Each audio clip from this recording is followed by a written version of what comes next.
el modelo económico en una economía diversa o más diversa que la venezolana, como lo es la colombiana, con un tejido empresarial regionalizado importante, porque es que el tejido empresarial no solamente está en Bogotá, también está en el Valle del Cauca, un tejido empresarial muy importante, el tejido empresarial del Grupo Empresarial Antioqueño, y un tejido empresarial un poco más incipiente, pero también importante en la costa Caribe. No veo tan claro esa migración en tan solo 4 años a un proceso como el de Venezuela. Sí, van a haber algunos cambios seguramente, lo ha planteado pública, abiertamente y a través de su programa de gobierno. Van a haber unos cambios, todos los cambios traen algunas turbulencias, pero a veces las turbulencias no necesariamente tienen que ser negativas. KBN Social Media presenta Gente, las historias, los testimonios, la voz de los personajes en Gente, con Sujei Patiño. Hola amigos de KBN Social Media, bienvenidos a este especial. Hoy estamos en compañía de Víctor Manuel García, él es politólogo de la Universidad Javeriana, especialista en gerencia también de la Universidad Javeriana y además es magíster en administración de la Universidad del Valle. Bienvenido, es una persona que queremos muchísimo, le tenemos mucho cariño también por la cercanía con su señora madre, doña Rosalba Giraldo. Hola Víctor, bienvenido. Hola Sujei, un saludo para ti y para todos los televidentes de KBN Social Media. Bueno, sabemos que Víctor Manuel es un experto, lo hemos venido siguiendo en redes sociales, todo lo que ha dicho, su pronunciamiento sobre el acontecer político de la región, y además muy interesantes, muy acertadas sus apreciaciones. Víctor, queremos preguntarle hoy acerca de este panorama. Lo hemos molestado hoy precisamente porque acaba de pasar algo histórico en nuestro país, un cambio de perspectiva en la parte política. Llega Gustavo Petro como presidente electo de los colombianos, y pues queremos aterrizar un poco la información también en nuestro medio regional, ¿sí? Porque ya hemos visto obviamente mucha información a nivel nacional, mucha información de todo lo que se dice por parte de las redes sociales, de los medios internacionales, pero queremos aterrizar un poquito esa información acá a nuestro medio, a nuestro querido Tuluá. ¿Cuál es como esa perspectiva que tenemos los vallecaucanos, los tulueños, la gente de la costa suroccidental del país, como siempre nos han enmarcado a nivel nacional? Estamos en el suroccidente del país. Entonces, bienvenido con ese análisis. Muchas gracias, Sujei. Sí, efectivamente, como lo estás diciendo, lo que ha ocurrido el domingo ha sido histórico en el país. Es primera vez que un gobierno de corte progresista o de izquierda, como lo pueden identificar algunas personas, logra desde la vida republicana de nuestro país, pues gobernar nuestro territorio.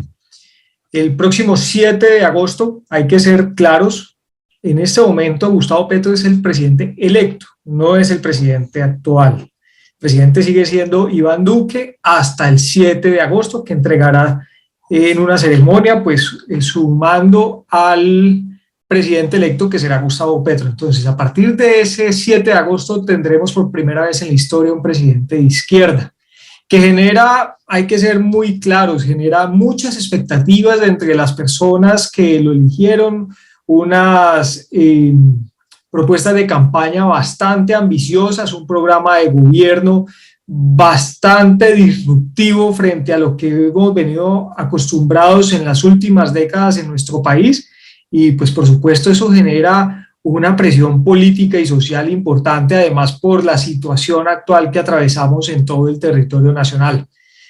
Esperemos que por el bien de todos los colombianos haga un buen gobierno, esperemos que pueda cumplir con todas esas expectativas, que disipe un poco esa incertidumbre que tiene algunos sectores de la población y algunos sectores económicos alrededor de lo que pueda significar ese posible gobierno, pero hay que tener algo muy claro.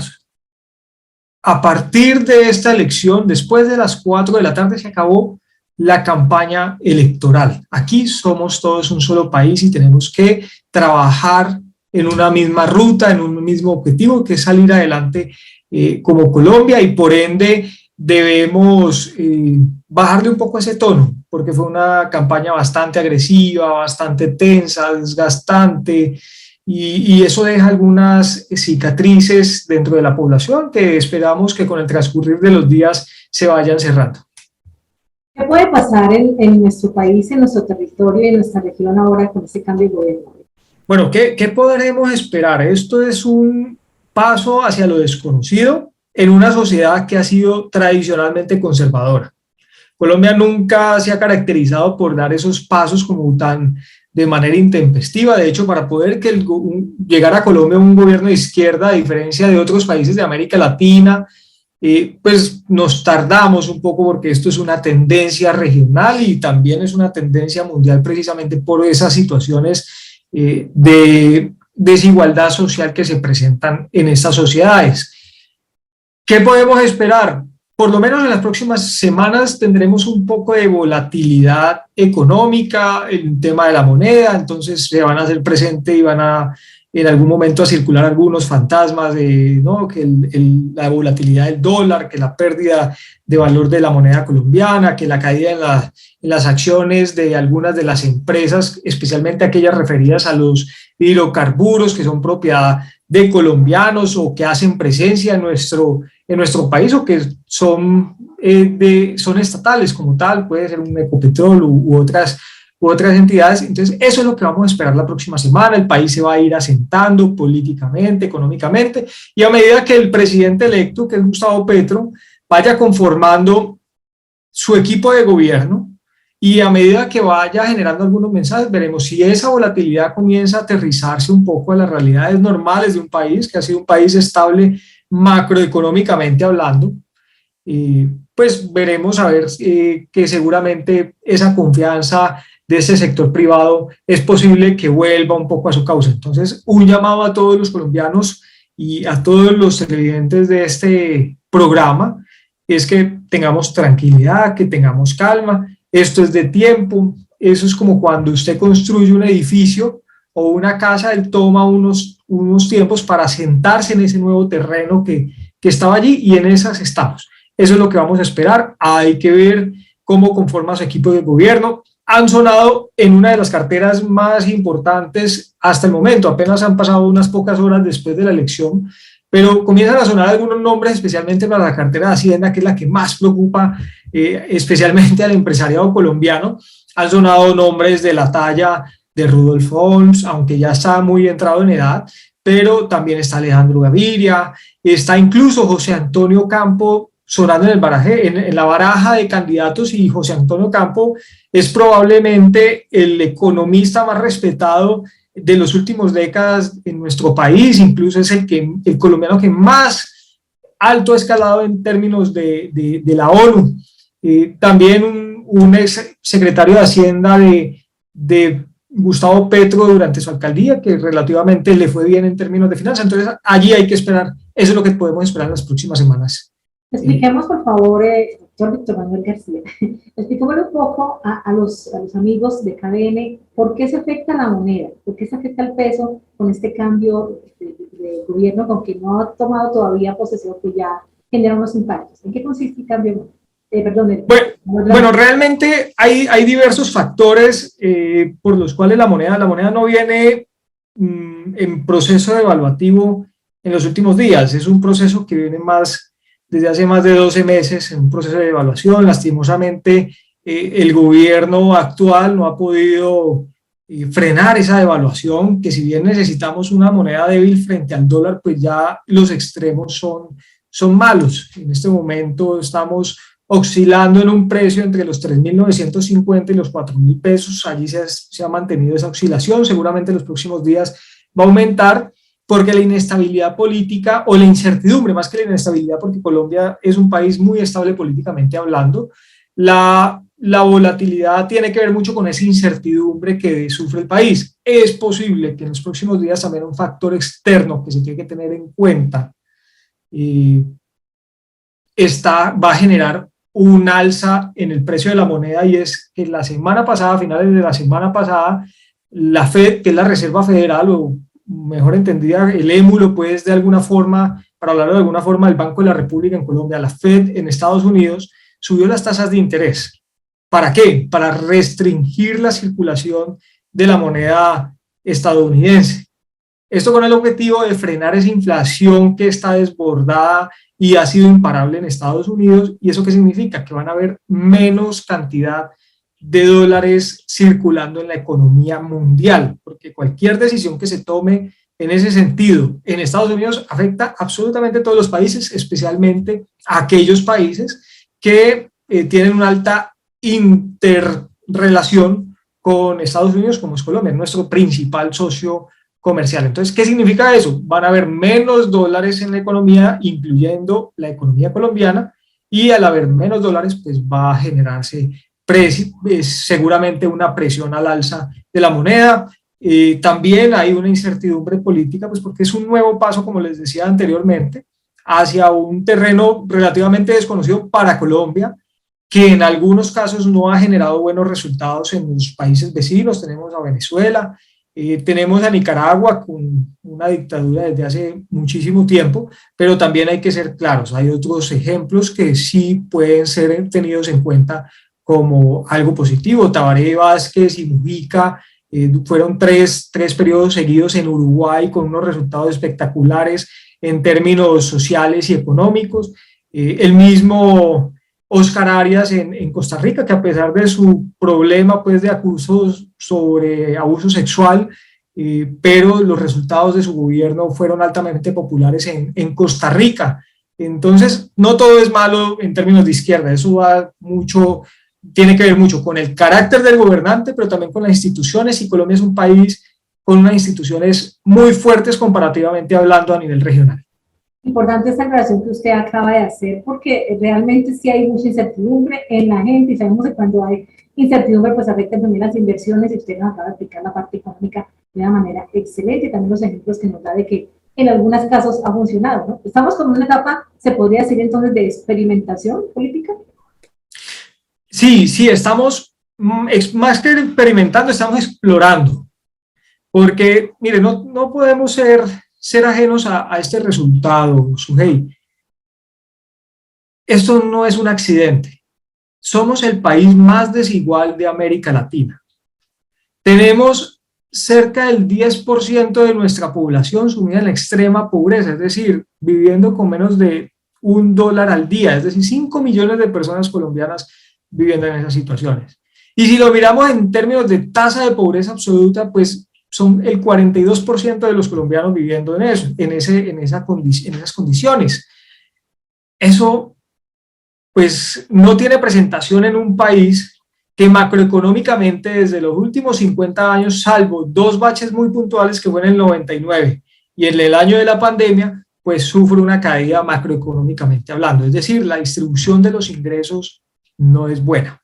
Entonces, eso realmente lo que genera es esa votación y esa exploración hacia nuevos horizontes, hacia nuevas tendencias y a una forma de concebir el desarrollo del Estado y el desarrollo económico de manera distinta.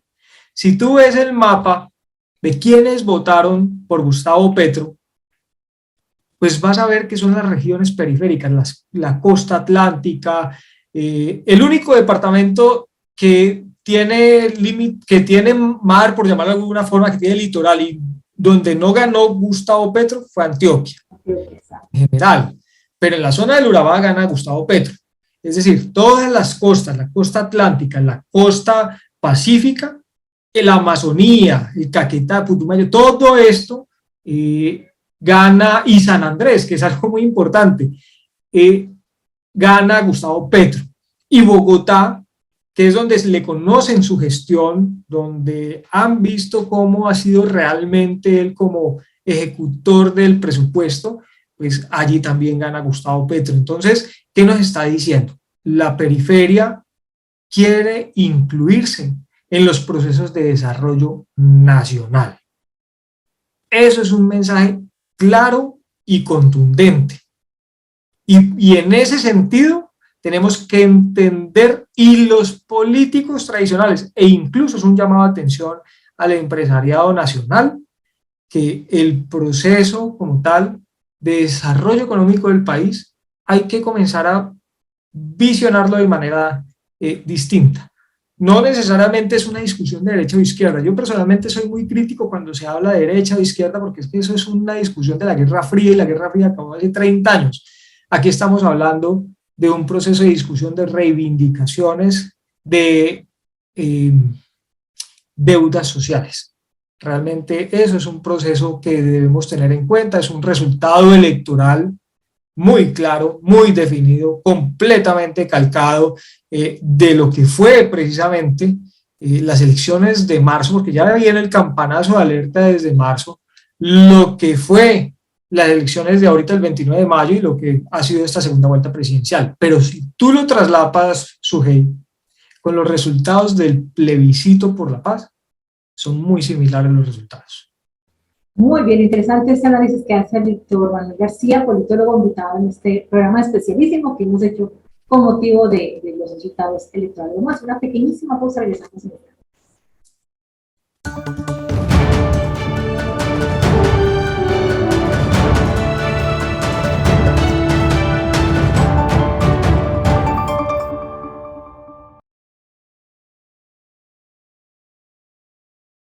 Gracias a tu aporte en el 2022, las superobras para la gente seguirán equiparando a Tuluá. Ya está en funcionamiento el Centro Sacúdete de Nariño e iniciamos con la pavimentación total del Paraíso.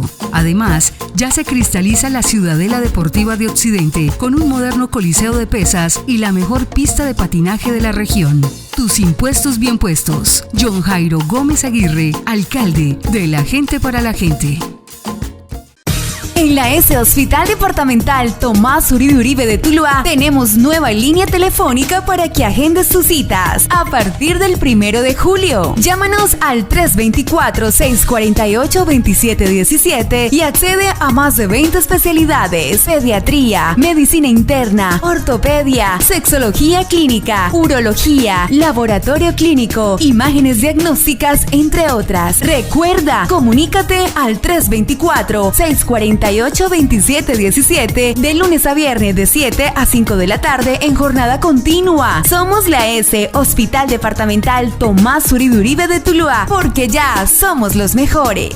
El Instituto de Financiamiento, Promoción y Desarrollo de Tuluá, Infituluá, tiene disponibles locales comerciales en el Centro Comercial Bicentenario Plaza. Informes al 314-313-4971, WhatsApp, o en la calle 21, número 3877, Barrio Albernia. Infituluá, Jenner Darío Borja, gerente. Ya estamos listos para la versión número 65 de la Feria de Tuluá. La Plaza del Mecato Vallecaucano te espera con lo mejor del mecato tradicional. Más de 100 productos y 40 productores locales y de otras regiones del país se darán cita en el Coliseo de Ferias Manuel Victoria Rojas. Recuerda, te esperamos del 23 al 27 de junio, un espacio diseñado para la familia. Endulza y saborea tu paladar. Invita y organiza la Cámara de Comercio de Tuluá. Por una región, en una sola dirección. Gente, con Sujei Patiño. Bien, seguimos en este diálogo con Víctor Manuel García, politólogo invitado, además muy cercano a la ciudad de Tuluá. Víctor Manuel, ¿qué lectura puede hacer? ¿Cómo afecta esto al Valle del Cauca? ¿Sí? El Valle del Cauca que votó masivamente, o sea, salvo algunos municipios donde tuvo buena votación Rodolfo Hernández, pero realmente fue apoteósico en Cali, en diferentes municipios del Valle del Cauca. ¿Cómo queda nuestro panorama político vallecaucano? Bueno, el panorama político vallecaucano, tal como ocurrió en las elecciones al Congreso, pues cambió completamente. Definitivamente es el departamento importante en términos de población, donde saca una diferencia bastante grande. Gustavo Petro sacó cerca del 63% de los votos en el Valle del Cauca. En Cali, pues es una diferencia similar, pero si miramos a Buenaventura es sobre el 70%, lo mismo en Palmira, es una diferencia bastante importante. A una ciudad que me llama mucho la atención. Bueno, Jumbo ha tenido siempre una tendencia progresista, también marca un proceso de 75% en favor de Gustavo Petro. Me llama mucho la atención una ciudad tan conservadora, tradicional como Buga. En Buga se generan unos procesos cercanos a esas cifras, una diferencia bastante grande, y eso llama la atención porque pues allí hubo unos congresistas que se la jugaron abiertamente con el ingeniero Rodolfo Hernández, pero no lograron traducir esa situación, y son congresistas propios de la ciudad. Entonces no logran traducir en la situación, o por lo menos no logran leer la realidad del municipio de Buga. En Tuluá se genera un resultado a favor de Gustavo Petro, pero es un resultado un poco más apretado. Tuluá es una ciudad que siempre ha funcionado como una especie de péndulo, pero tiene una tradición en estos sentidos un poquito más, o históricamente un poco más conservadora que Palmira, que Cali o que Buenaventura. No que Buga, pero sí por lo menos en ese sentido era un resultado previsible. Sin embargo, a nivel regional, claramente el sector progresista o el ala progresista del espectro político vallecaucano va a jugar un papel fundamental para asamblea, para alcaldías, para consejos y para la gobernación del Valle del Cauca. Entonces vemos también incluso grupos tradicionales de mucha trayectoria, incluso uno de estos grupos ejerce desde hace 2 periodos la gobernación del Valle del Cauca, y que no veo tan claro que logren traducir esas necesidades. Sin embargo, las elecciones locales tienen otra dinámica, tienen otras aristas, tienen otro nivel de percepción por parte de los ciudadanos. Además, también va a depender muchísimo de cómo le vaya a Gustavo Petro ese primer año de gobierno, que es tan fundamental.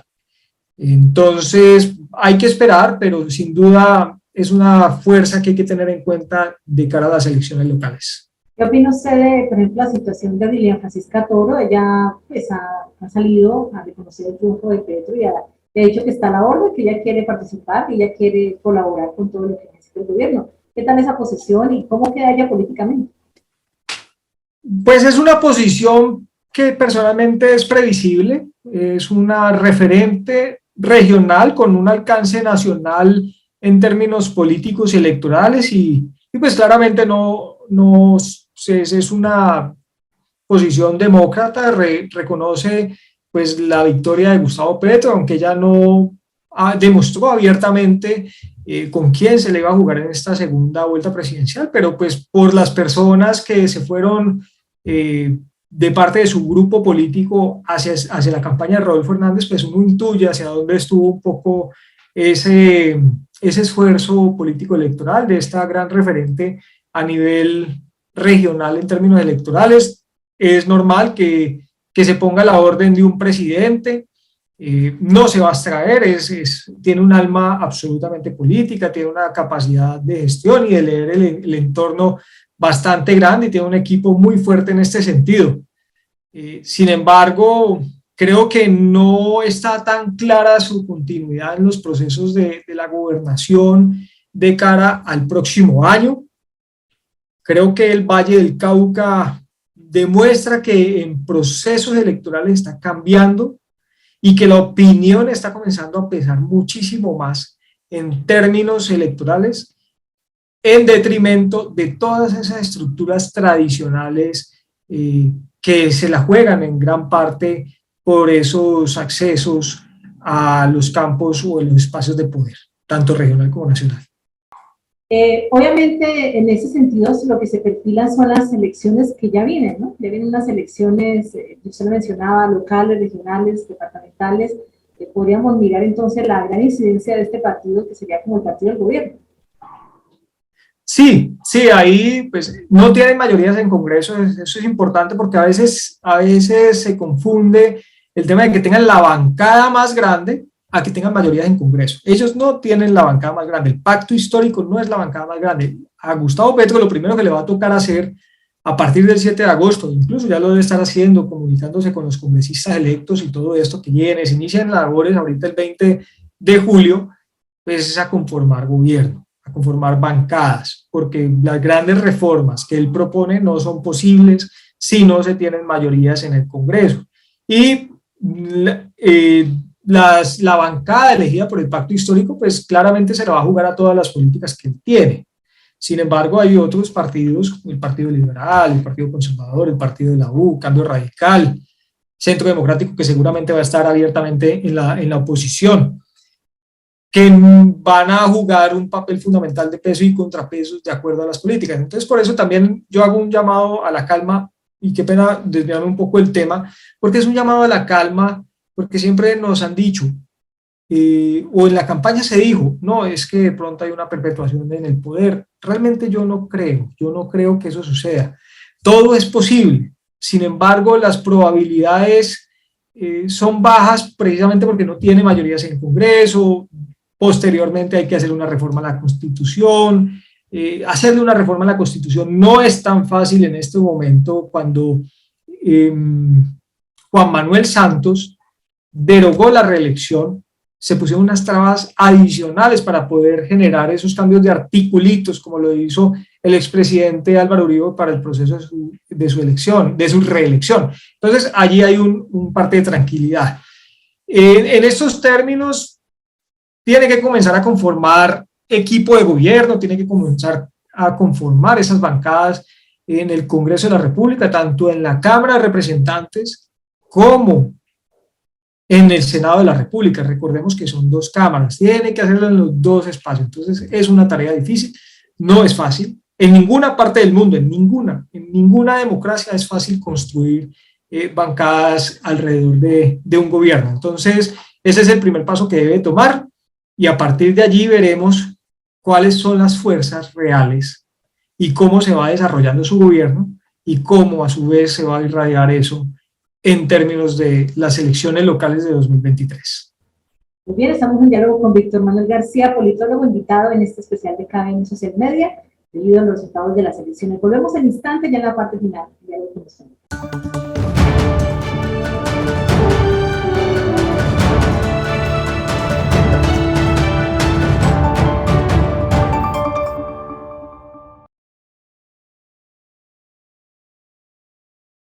Gracias a tu aporte en el 2022, las superobras para la gente seguirán equiparando a Tuluá. Ya está en funcionamiento el Centro Sacúdete de Nariño e iniciamos con la pavimentación total del Paraíso. Además, ya se cristaliza la Ciudadela Deportiva de Occidente con un moderno coliseo de pesas y la mejor pista de patinaje de la región.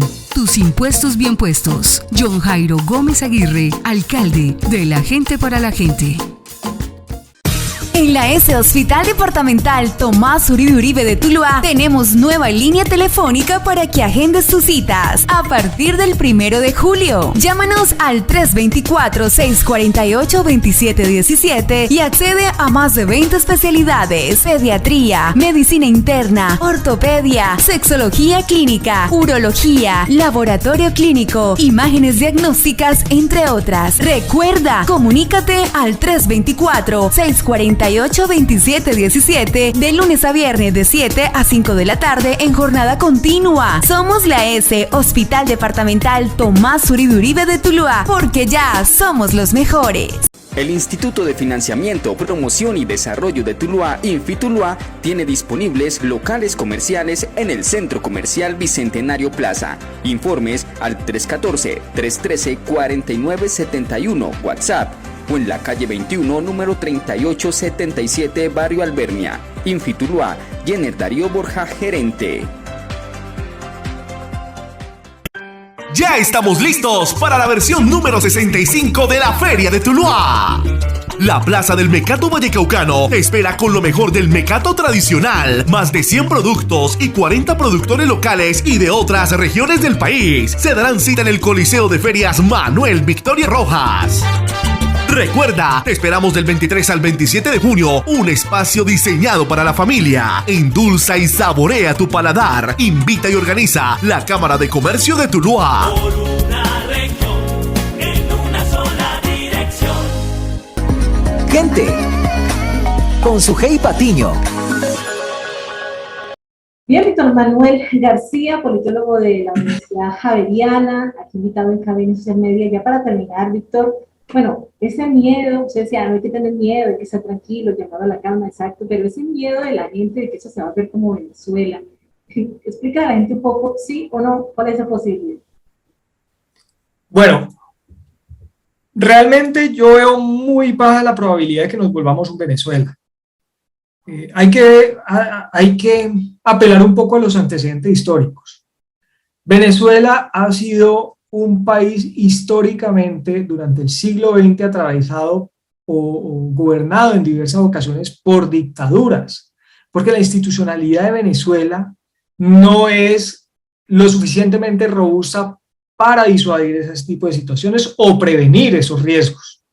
La institucionalidad en Colombia ha logrado medianamente lograr, valga la redundancia, evitar esas situaciones. En todo el siglo XX tuvimos una pseudo dictadura que fue la de Rojas Pinilla, que duró 4 años.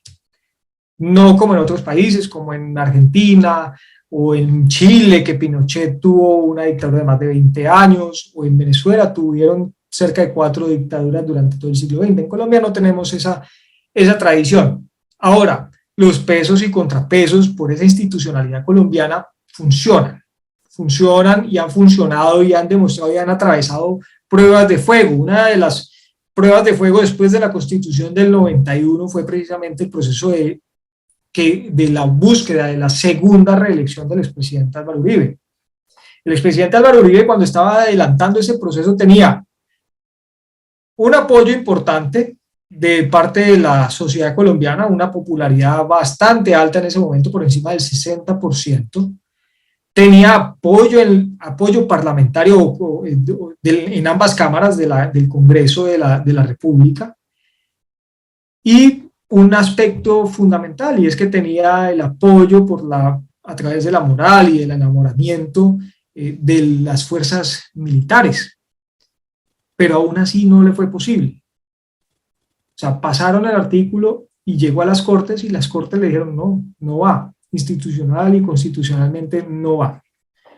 Entonces hay unos filtros importantes para que pasemos eso. Para volvernos Venezuela deberían pasar muchísimos años. Nosotros tenemos no una economía como la venezolana, que si bien eran ricos en su momento era por esa capacidad de producción en volumen y los buenos precios de la materia prima que es el petróleo. Colombia no es un país dependiente únicamente del petróleo.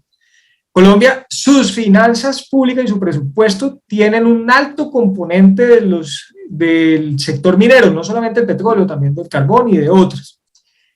Entonces, nosotros tenemos una economía diversificada y una institucionalidad fuerte. Yo no creo que en 4 años se logren cambiar, primero, el tejido institucional que lleva más de casi 200 años en nuestro país, o por lo menos desde la Constitución de 1886, primero que todo. Y segundo, el modelo económico. En una economía diversa o más diversa que la venezolana, como lo es la colombiana, con un tejido empresarial regionalizado importante, porque es que el tejido empresarial no solamente está en Bogotá, también está en el Valle del Cauca, un tejido empresarial muy importante, el tejido empresarial del Grupo Empresarial Antioqueño, y un tejido empresarial un poco más incipiente, pero también importante en la costa Caribe. No veo tan claro esa migración en tan solo 4 años a un proceso como el de Venezuela. Sí, van a haber algunos cambios seguramente, lo ha planteado pública, abiertamente y a través de su programa de gobierno. Van a haber unos cambios, todos los cambios traen algunas turbulencias, pero a veces las turbulencias no necesariamente tienen que ser negativas. Esperemos a ver cuáles son los primeros pasos que van a marcar ese derrotero, cuál es el plan de desarrollo que va a quedar aceptado, que va a quedar aprobado seguramente en noviembre, ya sea por Congreso o por decreto, que lo puede hacer el presidente de la República, para saber cuáles van a ser esas determinaciones de fondo y cuáles son los posibles cambios que vamos a tener a nivel estructural de nuestro país. Pero recordemos, es como cuando viene un carro a 200 kilómetros por hora. En este caso, que el carro es Colombia, tenemos 212 años de vida republicana, llevamos una historia de 212 para hacer el émulo con un carro viene a 212 kilómetros por hora, pues en 4 metros no va a poder frenar los 212 kilómetros por hora. No, eso se requiere mucho más, esos cambios no son tan fáciles, nos ha tomado muchísimas décadas, siglos enteros para poder llegar a una institucionalidad medianamente fuerte. Esperamos que los cambios a nivel económico, así como lo ha prometido en campaña, y esa fue la promesa y la expectativa de muchos de sus electores y la expectativa en general de todos los colombianos, es que seamos un país menos desigual, menos agresivo con la población tradicional e históricamente vulnerable, que seamos un país más empático, más solidario y que seamos un país que tengamos mejores perspectivas. Si hacia allá va encaminado ese gobierno, bienvenido sea. Si no es, si es para de pronto también echar para atrás algunos de los avances que hemos tenido, que también hay que ser claros, no somos Suiza, tampoco somos Haití, estamos ahí en la tabla media, hay muchas oportunidades de mejora en este sentido. En este sentido, si el presidente electo Petro y su equipo de gobierno logran traducir y logran interpretar favorablemente un gobierno y una ejecución de políticas para el desarrollo para todos, no solamente para un sector de la población, sino para todos, para generar cambios reales en una sociedad y en un país, tenemos que atravesar algunos baches. Si no, va a ser imposible. Si no lo logra hacer y no lo logra unificar a la población en general y al país alrededor de esa necesidad de cambio en muchos aspectos, va a ser mucho más difícil para él gobernar este país y por ende no tendremos buenos resultados, porque es que al final el presidente de un país es como el piloto de un avión. Si le va bien al piloto, nos va bien a todos. Si le va mal al piloto, pues nos va mal a todos. El acuerdo que él propone, un acuerdo nacional, ¿cómo lo ve? El diálogo de él con todos los actores que estuvieron con él. Yo creo que eso es un muy buen mensaje, ¿sabe? Eso es un muy buen mensaje que él hizo o que ha tratado de esbozar precisamente para mitigar y dispersar todos esos temores que hay alrededor de él. También vemos, y hay que ser claros, Gustavo Petro de ahora, el Gustavo Petro de ahora es distinto al Gustavo Petro de hace 4 años, es un Gustavo Petro mucho más tirado hacia el centro, más conciliador, más abierto a todas esas propuestas nuevas y por eso de allí surge también esa idea de ese acuerdo nacional, porque es que el país está muy polarizado. Ese acuerdo nacional, independientemente quién haya sido el presidente, en este caso le tocó a Petro, pero pudo haber sido el ingeniero Hernández, era necesario o es necesario hacerlo y ante todo consolidarlo, porque al final tenemos que salir de esta espiral terrible de polarización donde se han dividido incluso los hogares alrededor de un tema político, cosa que nunca se había visto en nuestro país, por lo menos en las últimas décadas. Por ahí a inicios del siglo XX sí, pero en las últimas décadas no se ha visto con esa magnitud. Entonces yo saludo enormemente esa posibilidad, saludo mucho el mensaje también de Rodolfo Hernández de declararse inicialmente que no está en oposición, simplemente que va a aceptar, que seguramente va a aceptar esa curul en el Senado de la República, pero el no declararse abiertamente en oposición desde el inicio da un mensaje también esperanzador de reconciliación. El discurso de Gustavo Petro, el primer discurso como presidente electo, iba en esa vía, hablando de la política del amor, hablando pues de la no persecución a los opositores, que es fundamental, y la no instrumentalización de las entidades del Estado para perseguir precisamente a todo el que no piense con él. Entonces les tendió una rama de olivo, como se dice, y creo que va en el camino correcto en ese sentido. Tuvo un lunarcito negro cuando hizo una alusión a los entes de control, pero no era el momento. O sea, es posible que se tenga que hacer, que se deba hacer, es un compromiso de campaña, es una base fundamental de su campaña, pero las primeras oportunidades solamente se dan la primera vez. Entonces, pero en el 90% del discurso muy positivo, muy conciliador, llamando a la unidad, extendiendo la mano a la oposición, entiende que va a haber una oposición férrea, tal como él lo dijo, inentendible para él en algunos casos seguramente, pero le extendió la mano en ese sentido. Ojalá se lleve un gobierno en esa tónica como la que vimos el día del discurso. Y bueno, por el bien de todos nosotros y del país, esperamos que aterricemos todos, que le bajemos desde nuestros hogares al tono. Tenemos un nuevo presidente, la campaña electoral ya terminó.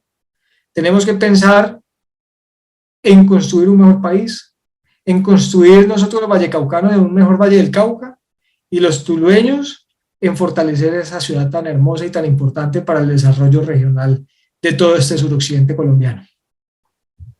Pues gracias, Víctor Manuel García. ¿Víctor Manuel nació en Tuluá o en Cali?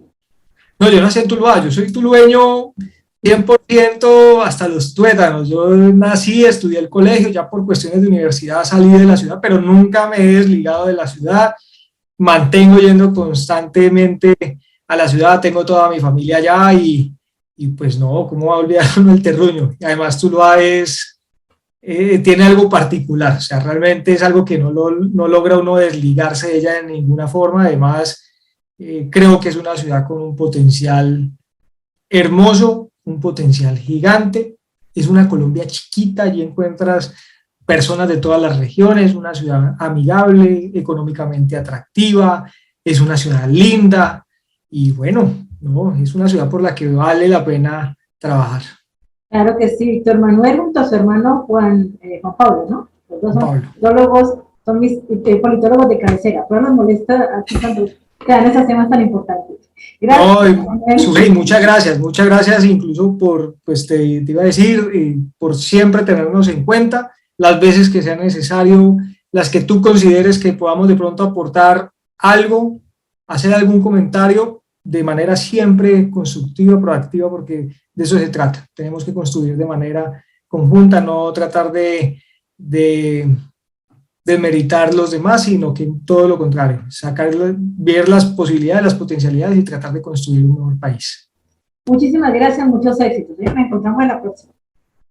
Chao, muchas gracias. Chao, muchas gracias a ustedes también por acompañarnos aquí a través de este especial de KBN Social Media. Soy Sujei Patiño, nos encontramos en nuestro próximo estreno. Hasta luego. KBN Social Media presentó Gente, las historias, los testimonios, la voz de los personajes en Gente, con Sujei Patiño.